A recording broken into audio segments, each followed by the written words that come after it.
It's pretty amazing how gold always seems to grab headlines, especially when things feel uncertain. Oh, definitely. It has this historical pull, doesn't it? A kind of safe harbor. Totally. I mean, think back to the early 80s. Inflation was wild, geopolitical stuff. Gold hit $850 an ounce. And then the 2008 crisis, it popped over 1,000. Right. And then, more recently with the pandemic, it went flying past $2,000. It really makes you think about why it holds that value. Absolutely. It's like this default move for investors when other assets feel, well, shaky. Those price spikes you mentioned, they really underscore that perception. Exactly. And today we're going to dive deep into one of the companies digging it up, B2 Gold. They're a pretty significant player. Right. We've got their Q1 2025 earnings report here, plus some, broader market takes on gold itself. So the plan is to really unpack B2 Gold's situation. Yeah, exactly. Look at their financials, what's driving them, what the future might look like, and crucially, how changes in the gold price might affect them. Like, how leveraged are they? Okay. So putting B2 Gold under the microscope, basically, using their latest numbers and the gold market vibe as our guide, should give you, the listener, a clearer picture. Perfect. Okay, let's kick things off with B2 Gold's Q1 performance from this year, 2025, and their sort of overall financial strategy. What are they really focused on right now? Well, looking at the recent stuff, a few things jump out. Number one, seems to be keeping a strong cash position, which, makes sense in mining. Big upfront costs. Right, you need that buffer. Exactly.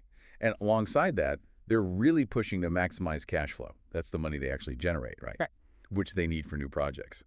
And, of course, returning some to shareholders. That strong cash reserve, it's not just about being careful, is it? It gives them options. Absolutely. Huge optionality. It means they can jump on potential M&A deals if the market shifts, or just ride out any bumps in the road operationally. It's smart in a capital-heavy business like this. And you mentioned M&A. It sounds like they're actively looking outside the company too. That's right, yeah. Their strategy explicitly mentions evaluating accretive M&A opportunities globally. Accretive meaning deals that actually boost their earnings per share, right? Not just getting bigger for the sake of it. Precisely.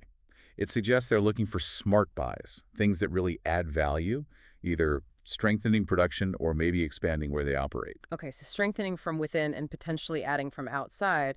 What about their own exploration and development? Oh yeah, big focus there too. Organic growth, they're advancing their own exploration projects. You've got brownfield that's looking for more gold near existing mines. Lower risk uses existing infrastructure. Generally, yes. And then greenfield that's striking out into totally new areas. Higher risk, but potentially higher reward. So they're doing both. They are. And they're also investing in smaller junior exploration companies. Mm, Kind of gets them a foot in the door on early stage discoveries without footing the whole bill themselves. smart. Now, I saw these terms pop up: cash operating costs and all-in sustaining costs, AISC. What do those really tell us? Ah, yeah, those are key metrics in mining, even though they're not official accounting standards. Basically, cash operating costs cover the direct expenses, digging the rock, processing it. Just the basics. Right. Then all-in sustaining costs, AISC, that adds more in. It includes those direct costs plus the ongoing investment needed just to keep production going at current levels. Think equipment upgrades, site upkeep, that sort of thing. So AISC is a more complete picture of the real cost to get that ounce of gold out and keep the mine running. Exactly. Understanding their AISC is crucial for you. A lower number compared to other miners, or seeing it trend down over time, that signals efficiency. It means they can make good money even if gold prices dip a bit. Okay, got it. But you said they're non-IFRS, so we need to be a little careful comparing them apples to apples with other companies. Precisely. Because there's no single strict definition. How B2 Gold calculates AISC might be slightly different from, say, Newmont or Barrick. That's why they always point you to their MD&A, the management discussion and analysis. You have to dig into their specific formula and see how it ties back to the official numbers. Essential homework for proper comparisons. Good tip. Transparency is key there. And there was also a note specifically for listeners in the U.S., something about Canadian rules. Yes, important distinction. B2 Gold reports using Canadian standards, specifically National Instrument 43-101 for their resources and reserves. And that's different from the SEC rules in the States? It is. The definitions, the requirements for what counts as a reserve or resource, they differ. So if you're comparing B2 Gold's numbers directly to a US-based company, just be aware they might be calculated on a slightly different basis. Doesn't mean one is better or worse, just different criteria. Okay, good to know. Right, let's shift gears then. Let's talk projects and potential growth drivers. The Goose project up in Nunavut, Canada, that sounds like a big deal for them. What's the latest up there? Goose is definitely a major focus, yeah, poised to be a big part of their future. And a huge recent win for them was finishing the 2025 Winter Ice Road, the WIR, way ahead of schedule. Ahead of schedule. In the Arctic, that sounds impressive. It really is. They wrapped it up mid-April. That's a full month earlier than planned and about 3 weeks quicker than they managed in 2024. Big logistical victory in a tough place to work. Why was finishing early so important? Just getting supplies in before the melt? Exactly. They needed to haul a massive amount of stuff from the staging area, the marine laydown area, up to the actual project site. Arthur. Over 4,000 truckloads. Wow, what kind of stuff are we talking about? Everything. 80 million liters of fuel. 80 million liters. Yeah, it's staggering. Plus tons of freight, heavy equipment, everything needed to build and eventually run the mine. Getting all that critical gear on site before the road disappeared was paramount. How do they manage that volume, especially faster than before? They seriously ramped up their trucking fleet. Had 105 trucks running on the ice road this year. That's almost a 50% increase from 2024. That extra capacity was likely key to getting done early.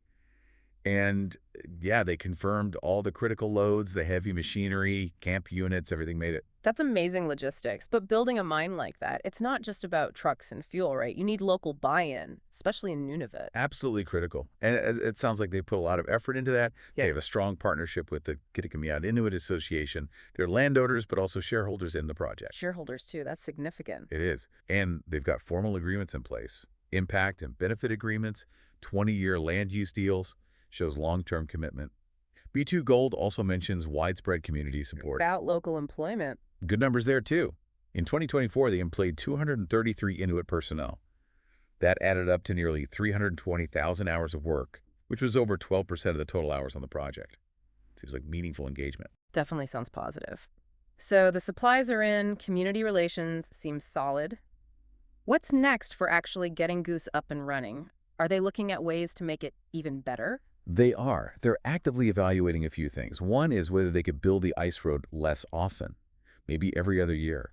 That could save a lot of cost and reduce the environmental impact. Interesting idea. They're also looking hard at the underground mining methods for part of the deposit called umwelt. The idea is maybe they can tweak the approach to get more gold out, potentially higher grades from deeper down. And finding ways to cut costs overall. Always. Exploring alternative mining techniques generally, trying to bring down operating expenses. They're even looking into remote operation for some equipment, both surface and underground. Think controlling machines from an office could boost efficiency, maybe reduce staffing needs on site. Lots of optimization work ongoing. Sounds like they're really trying to sweat the asset. Yeah. Okay, let's talk gold. How much do they actually think is there at Goose? What are the reserve numbers? They've broken it down by deposit. Goose Main has about 470,000 ounces at a pretty decent grade, almost 4.8 grams per ton. Echo is smaller, 30,000 ounces, but higher grade, nearly 5.7 grams. And Welt, you mentioned that one? That's the big one. The open pit part has about 650,000 ounces at a really high grade, 7.75 grams per ton. And the underground part is even richer, over 1 million ounces estimated at 8.3 grams per ton. Plus another deposit, Llama, with around 290,000 ounces at 6.4 grams. Wow, those Welt grades are impressive. That's high-grade stuff. It really is. That makes a big difference to the economics. And I think I saw something suggesting there might be even more gold to find there. Yes. Their geological models, especially what they call the long section view, suggest the deposits are still open, meaning the gold mineralization seems to continue beyond the areas they've drilled and defined so far. So yeah, definite potential to find more and expand those reserves over time. Okay, so lots of potential. When do we actually see gold coming out of Goose? What's the timeline? It's moving along. The Echo Pit should be ready for tailings that's waste rock storage by May 2025. That lines up with starting up the processing plant. They're already mining the Umwelt open pit. That ore will be used for the initial plant commissioning. And the underground part. Underground production from Umwelt is expected to start in Q3 2025. They say all the main construction plan for 2024 and early 25 is done. Commissioning the actual processing plant is scheduled through Q1 2027. That's when things really ramp up to full production. And they've got another big sea lift planned for late summer 2025 to bring in the final bulk supplies. So yeah, steady progress. Sounds like a massive undertaking, but on track. Now, B2 Gold isn't just Goose, right? They mentioned Fekola Regional, the Mamba Zone in Mali. Anything key there? Yeah, briefly. Similar to Goose, the main point they highlighted for Mamba was exploration potential shown in their geological sections. It suggests there's room to potentially grow the resources around their existing Big Fekola mine in Mali. Yeah. Could extend the mine life or boost production down the line. So, yeah, upside potential outside of Canada, too. Right. Okay, let's shift focus again. This is maybe the most crucial link. How sensitive is B2 Gold to the actual price of gold? How much does it swing their results? Oh, it's hugely direct. I mean, they mine and sell gold, right? So if the price of gold goes up, the money they get for every ounce they sell goes up. Simple as that, really. More revenue straight to the top line. Exactly. And usually that translates pretty quickly to better profit margins and more cash flow, assuming their costs don't suddenly skyrocket for some reason. Okay. A rising gold price is basically pure oxygen for a gold miner's finances. We talked about those historical gold spikes earlier, 80, '08, 2020. Why is it useful to remember those? It just gives context. You know, it shows how gold behaves in different scenarios, economic stress, geopolitical tension, even global health crises. It reinforces that traditional role as a safe haven, a place people turn when things get weird. Mm. Understanding that history helps frame the current situation. Okay. So what are people saying about gold prices long term? Any forecasts out there? Well, the general consensus among many analysts looking way out seems to be upwards. The expectation is for rising demand globally. Think growing middle classes in emerging markets, continued financial uncertainty, central bank buying. Factors like that are expected to support prices over the long haul. We definitely saw some pretty bold long-term calls in the research. We did. You had Joseph Pinuelos talking about potential scarcity of key metals, including gold, maybe by 2050, which, basic supply and demand says that would push prices up significantly. Scarcity driving price. Yeah. Makes sense. And then a totally different angle from Robert Kiyosaki. He sees gold as, quote, God's money, potentially becoming a core currency alongside Bitcoin, maybe displacing traditional money to some extent. Yeah. That would obviously create massive new demand. Very different theories. Scarcity versus a whole new role for gold in the monetary system. Interesting. Yeah, definitely food for thought on the very long term. What about nearer term, say the next 5, 10 years? What are the predictions looking like there? The shorter term forecasts, maybe out to 2030 or so, they also seem generally positive for gold. Most suggest continued increases in value and demand. Some analysts are even throwing out numbers like potentially $7,000 an ounce by 2030. $7,000. Wow. That would be huge. It would be a major, major move from current levels, yeah. Whether it gets that high, who knows, but the direction seems pointed up in many forecasts. So let's connect the dots. If gold does climb significantly, maybe not to $7, but, trends strongly upwards, what does that mean specifically for a company like B2 Gold? Well, they'd be in a fantastic position. The most obvious impact. Yeah. Much higher revenue. Selling the same amount of gold but getting paid a lot more for it. Right. That increased revenue should flow right down to improved profits, stronger cash flow generation. Yeah. And what do you do with more cash? You reinvest it. Or look for those M&A deals you mentioned. Exactly. It gives them way more financial firepower. Yeah. They could accelerate work at Goose, maybe ramp up exploration elsewhere, pay down debt faster, or, yes, be more aggressive in looking for those accretive acquisitions. It creates this positive cycle. Higher prices fund more growth, which could lead to more production, potentially. Precisely. And there's another effect to investor sentiment. When gold prices are high and rising, investors tend to get much more interested in gold mining stocks. Right, the whole sector gets a lift. Yeah. So B2 Gold could see its own stock valuation increase as the market factors in that higher potential profitability and growth outlook. Okay. We also briefly noted the wider world picture geopolitics, the mining industry overall in 2025. How do those fit in? Well, geopolitical instability, as we discussed, often boosts gold as a safe haven. But it can also disrupt things, supply chains, operating environments. It's a double-edged sword. And high gold prices influencing M&A. Definitely. With reserves declining at many major mines, high prices make it more attractive for the big players to buy out smaller companies or developers with promising projects. So you could see more consolidation in the sector if prices stay strong. Makes sense. And just quickly, to gauge current market feeling on B2 Gold, we saw some analyst price targets. Yeah, a quick snapshot. Bank of America Securities was at C, $3.85. BMR Capital Markets, much higher, as $7. Canaccord Genuity was the highest at C, $8.25. CIBC had C, $5. And Cormark Securities was also at $7. Quite a range there. It really is. Yeah. Shows different analysts have different models, different expectations. Mhm. Important to remember these are just individual viewpoints, snapshots in time, not crystal balls. Absolutely. Okay, let's try and summarize this deep dive. What are the main things you, the listener, should take away about B2 Gold right now? I think it boils down to a few key points. B2 Gold seems financially prudent, focused on cash, but also actively pursuing growth. The Goose project is clearly vital, a major future production source, and progress there looks good so far. And the gold price link is critical. Absolutely critical. Their fortunes are very closely tied to the gold price. And the general outlook for gold, at least based on current forecasts, seems pretty positive, driven by demand and maybe supply worries down the track. So if those forecasts play out. If they do, B2 Gold looks well positioned.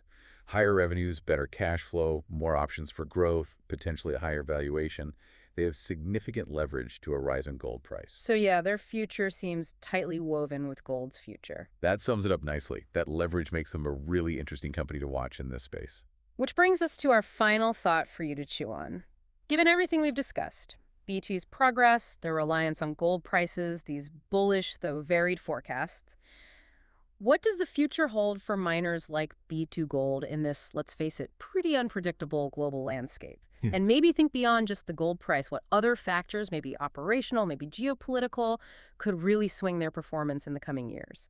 Definitely something to keep pondering. Just a reminder, this information is for educational purposes only and is not intended as financial product advice or any kind of investment recommendation. It's not an offer or solicitation to buy or sell any security or financial product. It doesn't take your specific financial situation or needs into account. Axie doesn't guarantee the accuracy or completeness of this content and isn't liable for it. You should always seek your own independent advice. Also, B2 Gold's own materials contain forward-looking statements that come with inherent risks and uncertainties.